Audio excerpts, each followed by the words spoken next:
Sharmila madam, നിങ്ങളുടെ ദരിദ്രനായ മരുമകൻ അഭിനവില്ലേ, അവൻ ട്രാവൽ ചെയ്ത് വിമാനം ഹൈജാക്ക് ചെയ്യപ്പെട്ടു. അഭിനവിനെ മോചിപ്പിക്കാൻ 200 കോടിയാണ് അവർ റാൻസം ചോദിക്കുന്നത്. എന്ത്? അവന്റെ പ്ലെയിൻ ഹൈജാക്ക് ആയെന്നോ? ഇപ്പൊ കിട്ടിയ ഫ്രഷ് ന്യൂസ് ആണ്. ടൈഗർ മടങ്ങി വന്നിരിക്കുന്നു. നിങ്ങൾ പറയുകയാണെങ്കിൽ ഇപ്പൊ വേണ്ട, മടങ്ങി വന്നല്ലേ ഉള്ളൂ. കുറച്ചു ദിവസം എന്താണ് കാണിക്കുന്നതെന്ന് നമുക്ക് നോക്കാം. പിന്നെ ഇപ്രാവശ്യം പഴയ തെറ്റ് ചെയ്യരുത്. ടൈഗർ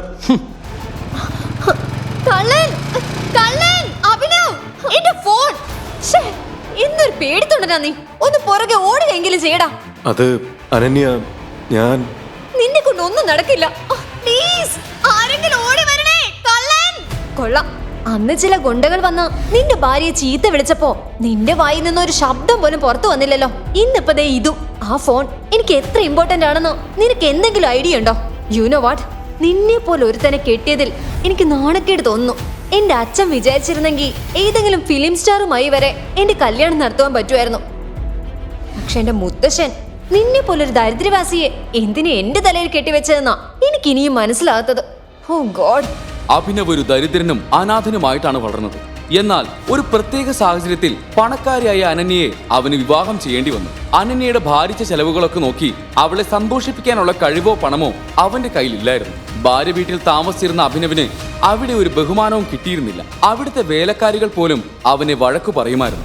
ഡാഡാ, ഞാൻ ഈ തറ ഇപ്പൊ തുടച്ചതേ ഉള്ളൂ. അപ്പോഴേക്കും നീ ചെരുപ്പിട്ട് വന്ന് അതൊക്കെ വൃത്തികേടാക്കിയല്ലേ? നിന്റെ തന്തയുടെ വീടല്ല ഇത്. സോറി, ഞാൻ ശ്രദ്ധിച്ചില്ല. എന്നും പറഞ്ഞ എന്റെ പപ്പയെ പറ്റി പറയാനുള്ള അവകാശം നിനക്ക് ആരാ തന്നത്? അത്ര വലിയ തന്തയുടെ മകനാണെങ്കിൽ നീ എന്തിനാ ഇങ്ങനെ ഭാര്യ വീട്ടിൽ താമസിച്ച് അനന്യ മേഡത്തിന്റെ ചെലവിൽ കഴിയുന്നേ? പറ. അഭിനവ്, ഞാൻ ഇപ്പോഴാണ് എന്റെ സ്പെയർ ഫോണിലെ വാട്സപ്പ് നോക്കിയത്. എന്റെ ഫോൺ മോഷ്ടിച്ച കള്ളൻ എന്റെ ഫ്രണ്ട് റോഷിനിയോട് ഒരു സ്ഥലത്ത് വരാൻ പറഞ്ഞ് മെസ്സേജ് അയച്ചു. ഞാനാണ് ആ മെസ്സേജ് അയച്ചെന്ന് കരുതി അവൾ പോവുകയും ചെയ്തു. അവൾക്ക് എന്തെങ്കിലും സംഭവിക്കുമെന്നോ എന്റെ പേടി. ഇത് കേട്ട അനന്യയുടെ അമ്മ ശാർമിള അങ്ങോട്ടേക്ക് വന്നു. അനന്യ, നീ ഇതെന്താ പറയുന്നത്?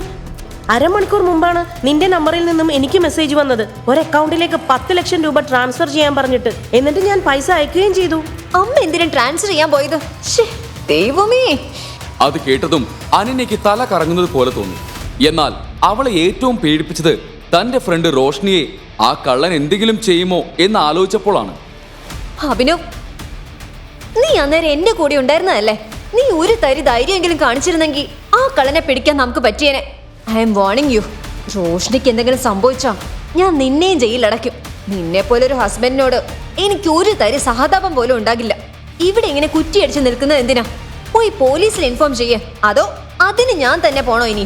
അത് കേട്ടതും അഭിനവ് ആ വീട്ടിൽ നിന്നിറങ്ങി പോലീസ് സ്റ്റേഷനിലേക്ക് പോയി. എന്നാൽ 1 മണിക്കൂർ കഴിഞ്ഞിട്ടും പോലീസും വന്നില്ല, അഭിനവും മടങ്ങി വന്നില്ല. അനന്യയ്ക്ക് എന്തോ കുഴപ്പം തോന്നി.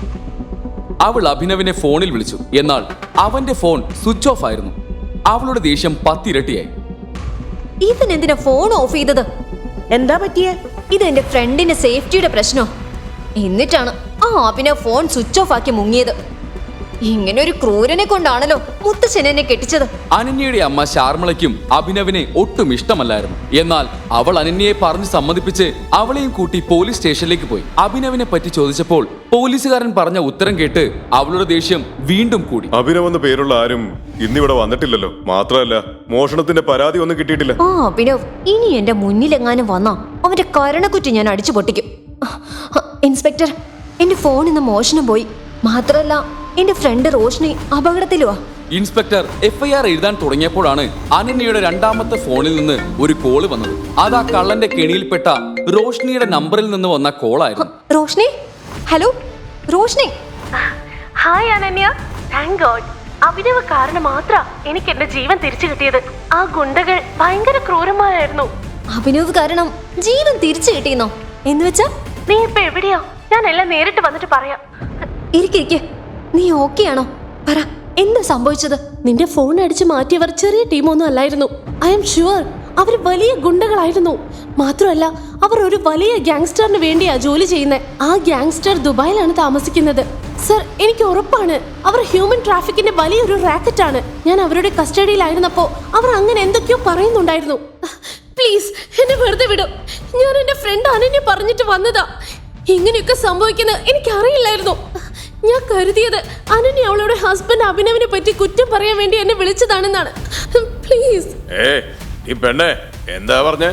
ആരാ ഈ അഭിനവ്? പിന്നെ എന്താ സംഭവിച്ച റോഷ്നി? അയാൾ എന്നോട് പറഞ്ഞു അഭിനവിന്റെ ഫോട്ടോ എന്റെ ഫോണിൽ ഉണ്ടെങ്കിൽ ഒന്ന് കാണിക്കാൻ. എന്താ കാരണം എന്നറിയില്ല, പക്ഷേ അയാൾ അഭിനവിന്റെ ഫോട്ടോ കണ്ടതും ടെൻഷൻ അടിക്കാൻ തുടങ്ങി. അഭിനവിന്റെ ഫോട്ടോ സൂം ചെയ്ത് നോക്കിയിട്ട് അയാൾ ചോദിച്ചു, ഈ മോതിരം. എനിക്ക് മനസ്സിലായില്ല ആ ഗാങ്സ്റ്റർ എന്തിനാ എത്ര ടെൻഷൻ അടിക്കുന്നതെന്ന്. അയാൾ അപ്പൊ തന്നെ എന്നെ വെറുതെ വിട്ടു. അതിന്റെ കാരണം എന്താണെന്നും എനിക്ക് അറിയില്ല. എടാ മണ്ടന്മാരെ, ഇതെങ്ങാനും ടൈഗർ സാ പറഞ്ഞ എന്നെ നേരിട്ട് വന്ന് വെടിവെച്ച് കൊല്ലും. പെട്ടെന്ന് കെട്ടഴിക്കേ പെങ്ങളെ, വേഗം പൊക്കും. വാട്ട്? ഇതെങ്ങനെ പോസിബിൾ ആകും? അമ്മ, ആ പോക്കറ്റ് അടിക്കാരന്റെ പുറകെ ഓടാൻ പോലും പേടിച്ചൊരുത്തനെ ഈ അണ്ടർവേൾഡ് ഗാങ്സ്റ്ററിനെയൊക്കെ എങ്ങനെയാ പരിചയം? മാത്രമല്ല അയാൾ എന്തിനാ അവന് ടൈഗർ എന്ന് വിളിച്ചത്? ഇവര് ഫോണിൽ വിളിച്ചിട്ട് കിട്ടുന്നുമില്ലല്ലോ. അവനിപ്പോ എവിടെയാ? അമ്മ, എന്റെ ഭർത്താവ് അഭിനവ് ഇത്രയും പവർഫുൾ ആണോ? അവൻ ഇത്രയും പവർഫുൾ ആണെങ്കിൽ പിന്നെന്തിനാ ഒരു അടിമയെ പോലെ നമ്മുടെ വീട്ടിൽ വന്ന് താമസിക്കുന്നത്? ദൈവമേ, ഇട്ടം കേട്ടിട്ട് എനിക്ക് തല പിളരുന്നു. ശരിക്കും അഭിനവ് തന്നെയാണോ ടൈഗർ? എങ്കിൽ എന്തുകൊണ്ടാണ് അവൻ ഒരു പേടിത്തൊണ്ടനെ പോലെ അഭിനയിക്കുന്നത്? എന്തുകൊണ്ടാണ് അവൻ ആ കള്ളന്മാരുടെ പുറകെ പോവാത്തത്? മാത്രമല്ല ഗാങ്സ്റ്റേഴ്സിനെ വരെ പേടിപ്പിക്കുന്ന അഭിനവ് എന്തുകൊണ്ടാണ് ഒരു അടിമയെ പോലെ ഭാര്യ വീട്ടിൽ വേലക്കാരിയുടെയും അമ്മായിയമ്മയുടെയും ഭാര്യയുടെയും വഴക്ക് കേട്ട് ജീവിക്കുന്നത്? ഒരു ഡെലിവറി ബോയായി അവൻ കഷ്ടപ്പെടുന്നത് എന്തുകൊണ്ടാണ്? ഈ ചോദ്യങ്ങൾ അനന്യയുടെ മനസ്സിലൂടെയും കടന്നുപോയി. അപ്പോൾ അവളുടെ അമ്മ ശാർമിള പറഞ്ഞു, അനന്യ, എനിക്കിത് വിശ്വസിക്കാൻ പറ്റുന്നില്ല. ഒരു ജോലിക്ക് പോകാതെ വീട്ടിൽ ഈച്ച അടിച്ചിരിക്കുന്ന ഒരുത്തൻ, അവനെ ഒരു ഗാങ്സ്റ്റർ എങ്ങനെയാ പേടിക്കുന്നത്? പക്ഷെ ആ തലതെറിച്ചവൻ എന്തോ മറച്ചു വെക്കുന്നുണ്ട്. അത് എത്രയും പെട്ടെന്ന് കണ്ടുപിടിക്കണം. ഇനി ഇതിനേക്കാൾ വലിയ എന്തെങ്കിലും സംഭവിക്കാൻ പോകുന്നുണ്ടെങ്കിൽ അത് നമ്മൾ നേരത്തെ അറിഞ്ഞിരിക്കണം. അനന്യ, വാ വീട്ടിൽ പോവാം. അവൻ വരുമ്പോൾ നല്ലത് രണ്ട് ചോദിക്കാനുണ്ട്. അനന്യയും അവളുടെ അമ്മയും വീട്ടിലെത്തി. എന്നാൽ അഭിനവ് അവിടെയും ഉണ്ടായിരുന്നില്ല. എവിടെ പോയി ചത്തു തൊലഞ്ഞോ എന്തോ. അന്ന് മുഴുവൻ അനന്യയുടെ ചിന്ത അതായിരുന്നു. അഭിനവിന്റെ രഹസ്യം എന്താണ്? അവൾ പലതവണ അഭിനവിനെ ഫോണിൽ വിളിച്ചു. പതുക്കെ പതുക്കെ അവൾക്ക് ടെൻഷൻ അടിക്കാൻ തുടങ്ങി. അഭിനവിന് എന്തെങ്കിലും സംഭവിച്ചിട്ടുണ്ടാവുമോ? അഭിനവ് ഇനി വല്ല ഗാങ്സ്റ്ററോ ഡോണോ മറ്റോ ആണോ? പകൽ ഉണർന്നപ്പോൾ അഭിനവ് തിരിച്ചെത്തി എന്നറിഞ്ഞ അനന്യ അവനെ ഒന്ന് പരീക്ഷിക്കാൻ തീരുമാനിച്ചു. റോഷ്നി പറഞ്ഞതൊക്കെ സത്യമാണോ എന്ന് അവൾക്ക് അറിയണമായിരുന്നു. പക്ഷേ അനന്യ ഇന്ന് കുറച്ച് ധൃതിയിലായിരുന്നു. അനന്യ തന്റെ ഭർത്താവിനെ ഉപേക്ഷിച്ച് കൂടെ വർക്ക് ചെയ്യുന്ന സ്ത്രീഡാഗിനെ കെട്ടാൻ പ്ലാൻ ചെയ്യുന്നുണ്ടായിരുന്നു. അവൻ ഇന്ന് വീട്ടിൽ വരുന്നുണ്ട്. എന്തിനാ രഘുചേട്ടാ വിളിച്ചത്? പെട്ടെന്ന് കടയിൽ പോയി ഈ ലിസ്റ്റിലുള്ള സാധനങ്ങൾ മേടിച്ചിട്ട് വാ. ഇന്ന് അനന്യ മാഡത്തിന്റെ ഓഫീസിലെ ഫ്രണ്ട് ശ്രീരാഗ് വരുന്നുണ്ട്. എന്നും ലേറ്റ് നൈറ്റ് മാഡത്തിന് ഡ്രോപ്പ് ചെയ്യുന്നവൻ. ഭർത്താവ് നീയാണെങ്കിലും സ്വീകരണം കിട്ടുന്നത് ഫ്രണ്ടിനാണല്ലോ. 1 കിലോ ബസുമതി, 1 കിലോ ആട്ട, എന്തോ കിറ്റ്, അവക്കാഡോ, മൊത്തം ചൈനീസ് ആണെന്ന് തോന്നുന്നു. രഘു പണ്ട് മുതലേ അവിടെയുള്ള കുക്കാണെന്ന് അഭിനവിന് അറിയാമായിരുന്നു. അതുകൊണ്ട് തന്നെ അവനേക്കാൾ ബഹുമാനം അയാൾക്ക് ആ വീട്ടിൽ കിട്ടിയിരുന്നു. അഭിനവിന്റെ ഫോൺ റിങ് ചെയ്തു. സ്ക്രീനിലെ നമ്പർ കണ്ടതും അവന്റെ ശ്വാസം നിലച്ചുപോയി. കാരണം ആ നമ്പർ വിക്രമിന്റെ ആയിരുന്നു. സോറി. എന്താടാ, നിനക്ക് കണ്ടുകൂടെ? എന്നെ വന്ന് മുട്ടാൻ നിനക്ക് എങ്ങനെ ധൈര്യം വന്നു? നിങ്ങൾ എന്തായി ചെയ്യുന്നത്? കൈവിട്. മോനെ, നിനക്കറിയില്ല നീ ആരുടെ ദേഹത്താണ് കൈവച്ചതെന്ന്. രാജുബായുടെ പേര് കേട്ടിട്ടില്ലേ നീ? ബായി 2 തട്ട് തട്ടിയാൽ നീ ഇഴഞ്ഞിഴഞ്ഞ് വീട്ടിൽ പോകേണ്ടി വരും. മനസ്സിലായോ? ഡാ, ഇത് മറ്റേ വീട്ടിലെ അവനല്ലേ? മറ്റേ സുന്ദരിയായ ഭാര്യയും പോങ്ങൻ ഭർത്താവുമുള്ള വീട്ടിലെ.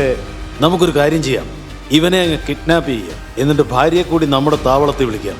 രാത്രി മൊത്തം അടിപൊളി പാർട്ടി കൂടാം. അഭിനവിന്റെ ഫോൺ വീണ്ടും റിങ് ചെയ്യാൻ തുടങ്ങി. റിങ് ചെയ്യുന്നത് കണ്ട രാജുഭായ് അവന്റെ കയ്യിൽ നിന്നും ഫോൺ പിടിച്ചു വാങ്ങി. ഫോൺ താ. ഒരു കാരണവശാൽ ആ കോൾ എടുക്കരുത്. സ്റ്റെപ്പിന്റെ കോളാണോ? പറഞ്ഞില്ലേ, രാജുബായി നിന്നെ കൊണ്ടേ പോകും. ഞാനും കൂടി ഒന്ന് കേൾക്കട്ടെ നിന്റെ സ്റ്റെപ്പിന്റെ മധുര ശബ്ദം. എന്താ അവളുടെ പേര്? അനന്യ. ഫോൺ എടുക്കരുത്. ഹലോ.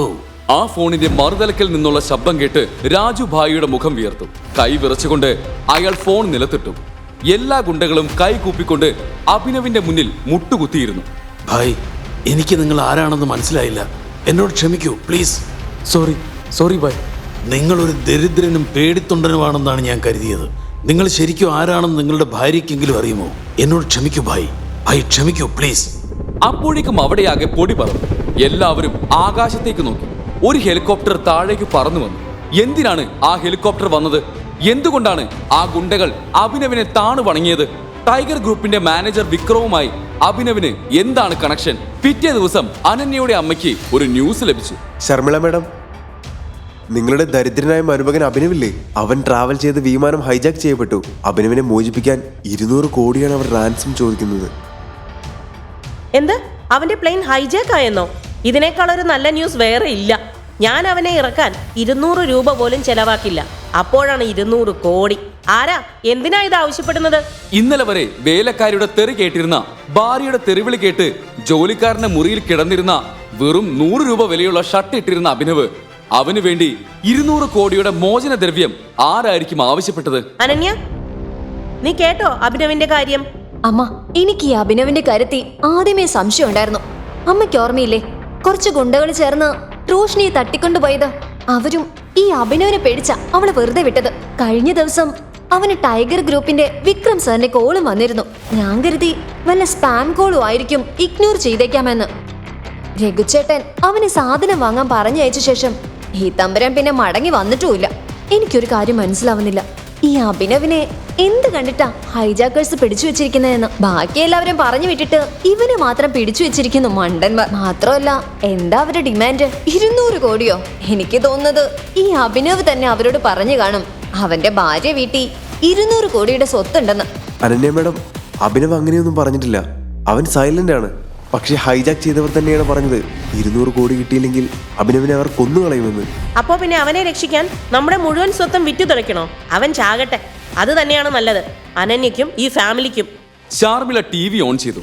അപ്പോൾ ടിവിയിൽ കണ്ട ന്യൂസ് കേട്ട് എല്ലാവരും ഞെട്ടിത്തെറിച്ചു. കൊച്ചിയിൽ നിന്നും തുർക്കിയിലേക്ക് പോയ ഒരു ഫ്ലൈറ്റ് ഹൈജാക്ക് ചെയ്യപ്പെട്ടു. അഭിനവ് എന്ന ആളെ ബന്ദിയാക്കി അവർ 200 കോടിയാണ് ആവശ്യപ്പെട്ടത്. എന്നാൽ ഞെട്ടിപ്പിക്കുന്ന വാർത്ത ഇതല്ല. അജ്ഞാതനായ ഒരു കോടീശ്വരൻ അയച്ച 500 കോടിയുമായി അഭിനവിനെ രക്ഷിക്കുവാൻ വന്നവർ ഫ്ലൈറ്റിന്റെ അടുത്തേക്ക് ചെന്നതും ഉള്ളിൽ നിന്ന് വെടിയൊച്ചകൾ കേട്ടു. ഹൈജാക്കേഴ്സ് പൈസ വാങ്ങിയ ശേഷം അഭിനവിനെ വധിച്ചതാണോ? ഈ ചോദ്യത്തിന് ഉത്തരം അറിയുവാൻ മുഴുവൻ രാജ്യവും ആകാംക്ഷയോടെ കാത്തിരിക്കുകയാണ്. ആ വാർത്ത കേട്ടതും അനന്യയും ഷാർമിളയും കണ്ണു മിഴിച്ചു നിന്നു.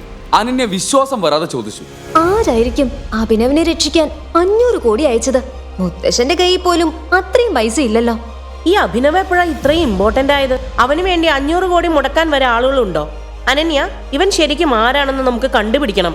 ദരിദ്രനും അനാഥനുമായ അഭിനവിനെ രക്ഷിക്കുവാൻ വേണ്ടി ഇത്രയും പൈസ അയച്ചത് ആരായിരിക്കും?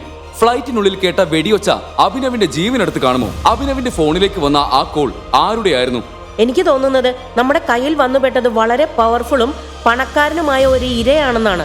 അവൻ ചത്തെങ്കിൽ അതെല്ലാം നമുക്ക് നഷ്ടപ്പെട്ടു. അഭിനവ് സർ ജീവനോടെ ഉണ്ടാകുമോ മേഡം? അവന് വെടി കൊണ്ടിട്ടുണ്ടാവും. അങ്ങനെയാണെങ്കിൽ ചിലപ്പോ ശവം പോലും അവര് വിട്ടുതരില്ല. ഇനി അത് കിട്ടിയിട്ടും നമ്മൾ എന്ത് ചെയ്യാനാ? നിങ്ങൾ ഈ ചെയ്യുന്നതൊക്കെ തെറ്റാണ്. അഭിനവ് സർ ശരിക്കും ആരാണെന്ന് നിങ്ങൾക്ക് ആർക്കും അറിയില്ല. ഷട്ട് അപ്പ്, നീ നമ്മുടെ മാനേജറാണ്, ആ കാര്യം മറക്കരുത്.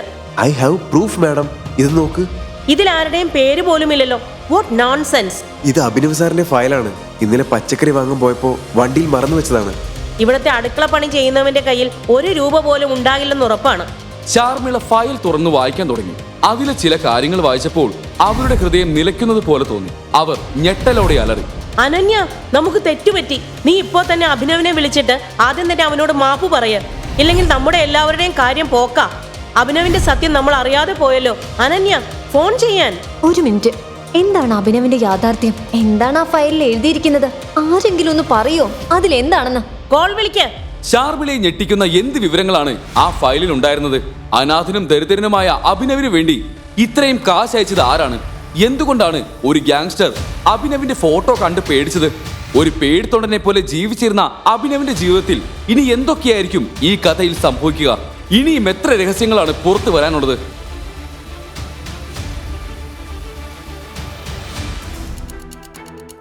ഈ കഥയുടെ ബാക്കി അറിയാൻ ഡൗൺലോഡ് പോക്കറ്റ് FM ആപ്പ്.